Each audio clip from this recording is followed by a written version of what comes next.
Bonjour à tous, donc aujourd'hui je vous retrouve pour une nouvelle vidéo, donc cette fois-ci ça va être un lecture manga. Alors j'ai lu le tome 2 de Love Shuttle de Eiju chez Nao Publishing, Nao Studio.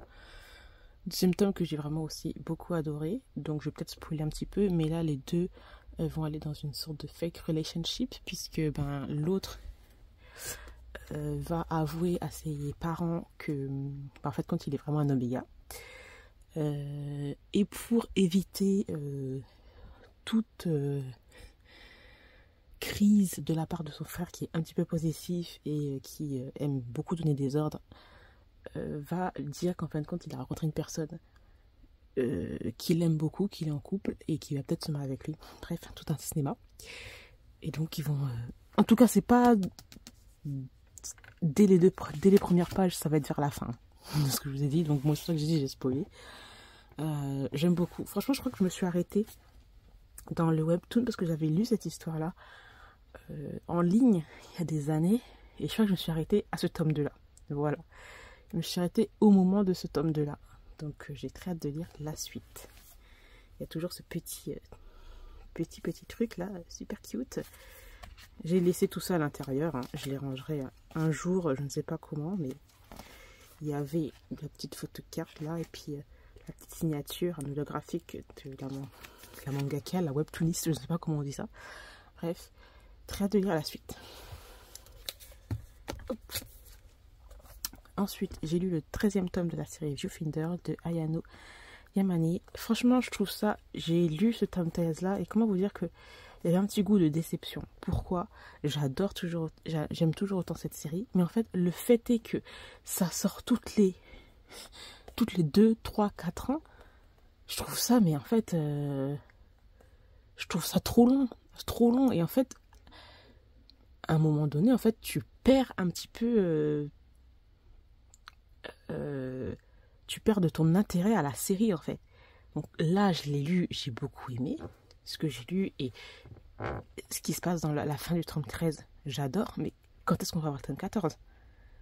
C'est ça le problème, la problématique. Ça fait je sais pas combien d'années que cette série est sortie. Après là, dans les dessins, tu peux voir une nette amélioration de la mangaka. Ça c'est clair. Les dessins sont toujours aussi sublimes. Il y a vraiment des trucs, je vous ai montré un truc, peut-être que ça va spoiler, bref. Mais vraiment, je trouve que ce genre de série, c'est vraiment dommage. Ça me fait penser à d'autres séries Beatlit que j'ai. Bon là, je passe à autre chose, mais pour vous dire un peu mon ressenti, c'est que il y a plein de séries, genre Beatlit, par exemple, de chez Milady. Par exemple, la série de la confrérie de la Dague Noire. Les petits Changeling.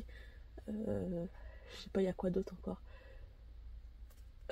Bref, plein de séries comme ça, un peu de Beatlit qui... Les gens ont pris un siècle à traduire la suite.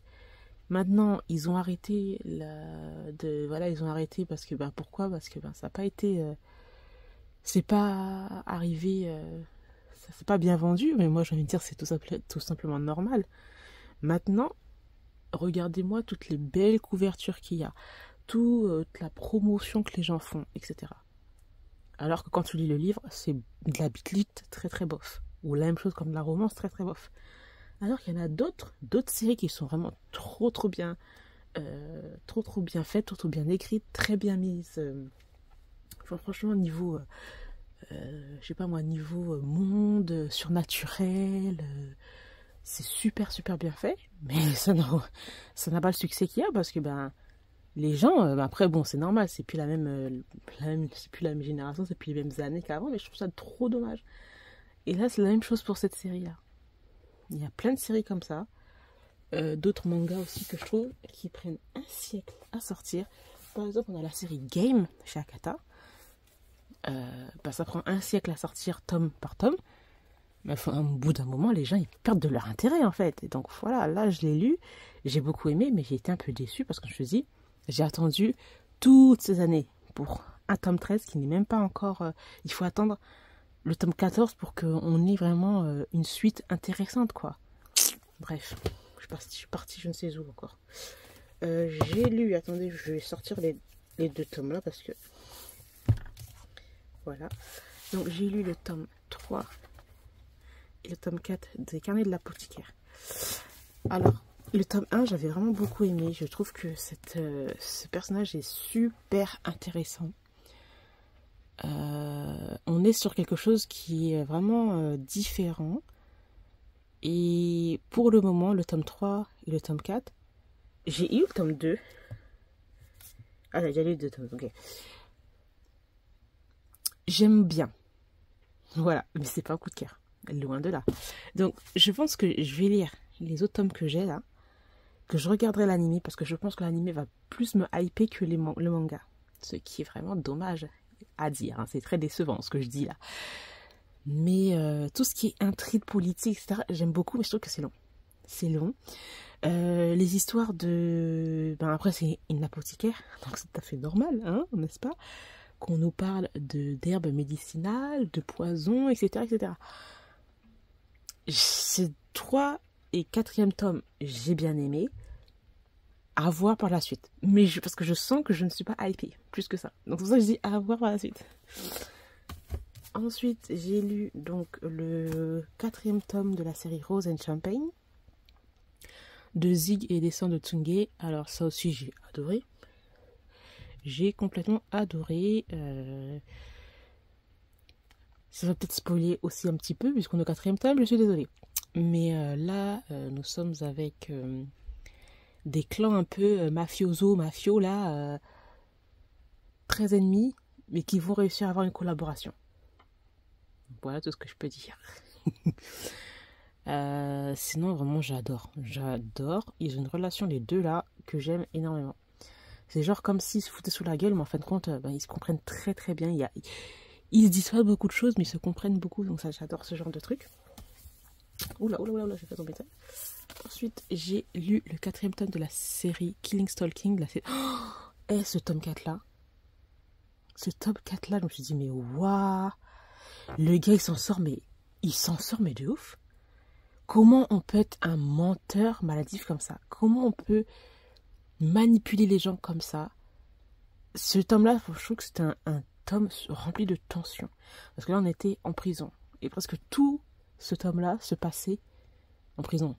Pas en prison, chez les policiers. Et le gars, il arrive à s'en sortir, mais moi, je trouve ça ouf. Je trouve ça ouf. Et j'ai envie de savoir un peu plus, parce qu'il y a un truc avec la mère de l'autre, là. Oula, là, je voulais te montrer un truc. La mère de Boom. Il y a un truc avec la mère de Boom. Avec lui. Il y a un truc. Il y a un truc que je sens qui est un peu bizarre. Bref. Mais ce personnage-là, manipulateur de ouf. Le gars est v'là trop fort. Ensuite, j'ai lu Aujourd'hui et demain, nous sommes une famille. Ça, j'ai trouvé ça cute, mais dans les dessins, j'aime pas. Regardez-moi ça. J'aime pas ce genre de dessin. C'est trop griffouné, trop sombre, trop. J'aime pas ce genre de truc. Là, j'aime pas. Ouais. L'histoire, elle est cute parce qu'en fait, c'est deux personnages qui viennent de différents milieux. Et t'en as un qui va s'accrocher à l'autre. Parce que t'en as un qui est voyou. C'est vraiment the big voyou du quartier. Tout le monde le connaît. Mais il va un peu se reconvertir. Il va devenir tout doux à la rencontre de ce petit pout. Voilà pour l'histoire. Donc, vraiment ça, j'ai pas aimé les dessins. Mais alors à l'histoire, j'ai trouvé ça trop chou. Donc, c'est un tome 1. Donc, je lirai le tome 2 avec plaisir. J'ai lu Orage et miel de Retsujio chez Anabook. C'était un tome vraiment très dur à lire. Hein. Il y a un personnage qui subit des choses depuis qu'il est jeune. C'était super lourd et super dur à lire.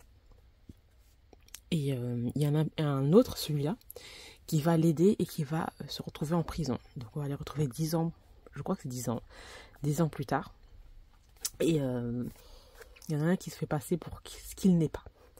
Ou en tout cas ce qu'il ne veut pas être. Voilà. Pour les dessins. Alors ça. Les dessins c'était pas mal, hein. Franchement. Surtout lui il est stylé. Alors, j'ai lu un truc. Je sais pas si je lirai. Enfin, je sais pas si je lirai puisque j'ai le tome 2 à lire. Mais là, j'ai lu Titan's Bride de Itkz. D'ailleurs, j'ai un autre manga, j'ai une autre série de Itkz. Bref, donc Titan's Bride, donc la femme du titan, qui est sortie en anglais. Donc c'est en anglais ce tome-là, il n'est pas sorti en français encore. Oui, mais non merci. Bon, nous sommes avec ce personnage-là qui est dans un club de basket, etc. Et puis, d'un seul coup, il va se faire propulser dans un monde un peu parallèle avec que des titans, etc. Et on va lui annoncer qu'il est la femme de ce titan. Ici. Alors, l'histoire des titans, l'histoire qui est... voilà, par rapport à ça, c'est bien, c'est intéressant. Mais alors, les histoires de Huck, là, toutes les 2 secondes, Too Much et Fantasmo, je sais pas quoi, là, ça va 2 secondes, en fait. J'ai regardé ça, j'étais obligée de skipper, en fait, parce que je trouvais ça too much. Il y en a vraiment pas mal de scènes comme ça, donc... En plus, ils viennent à peine de se rencontrer, enfin... Vous voyez le truc, genre, le gars, il est grand, lui, il est tout petit, enfin, c'est tout un... Vous voyez déjà le genre. Donc, non, c'est bon, c'est... Je veux bien comprendre, les gens, ils aiment bien ce genre de truc, mais là, ça va 2 secondes, hein. Ça, 10 mois après l'histoire, les titans, en général, c'était très intéressant, mais après, les scènes toutes les 2 secondes, je veux comprendre une scène, 2 scènes, 3 scènes, ok, mais... Déjà, t'as une scène directe, là, à peine 3-4 pages après, c'est bon, quoi. Le gars est big, l'autre il est petit, enfin, vous voyez le genre. Bref. J'ai lu le 3e tome de ma Beautiful Boy que j'ai adoré. Donc là, dans ce tome-là, on va passer... parce qu'ils étaient au lycée, et là, ils vont être à la première année d'université, je crois. Je crois que c'est première année. Bref, ça doit être 1 an après, genre, ou 2 ans après. Ces deux-là vont se séparer. De toute façon, ils n'étaient pas si proches que ça, mais bon. Et là, lui en tout cas, il va essayer de se reconstruire parce qu'il avait vraiment une addiction, une obsession pour ce personnage-là. Et donc là, il se fait de nouveaux amis. Il a toujours son problème de bégaiement, mais un peu moins. Il va peut-être commencer une petite nouvelle relation, etc. Et bien sûr, à la fin de ce tome-ci, nous avons l'apparition de qui? Toudou, de ce personnage-là qui est toujours aussi ignoble. Voilà. J'irai pas plus loin. J'ai lu aussi Just Married de Shishanomi.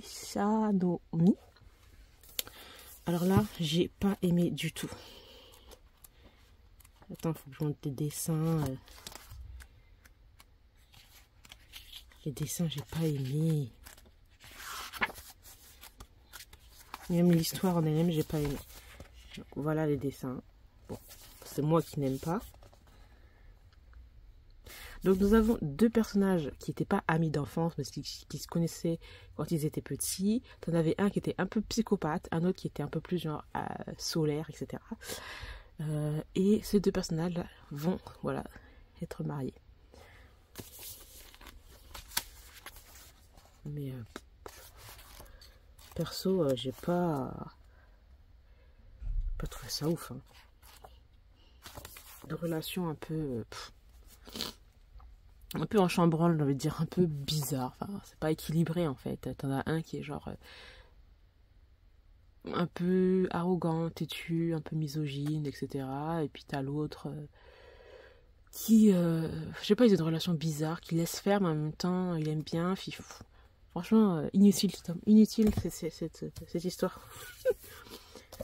J'ai lu ensuite le tome 7 de Black or White de Sashimo. Toujours le tome 7, toujours une série que j'aime beaucoup dans l'univers de l'acting. Ce sont des acteurs qui ont en fait des rôles très différents de ce que eux ils sont. Donc lui il a toujours des rôles de méchants, etc. Et il a des rôles de prince, de gars très gentils, parfait, l'homme idéal. Alors qu'en fin de compte le gars il est tout sauf ça, et lui il est tout mimes. Voilà. Et donc dans ce tome 7 là, j'ai envie de dire que l'histoire tourne autour vraiment de la jalousie, de la confiance et de personnages qui essayent de faire confiance. Voilà.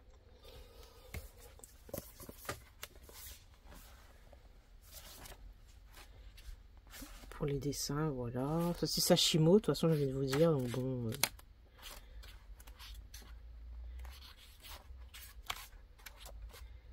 Malheureusement, dans ce tome 7 là, il va se passer un truc, en tout cas à la fin.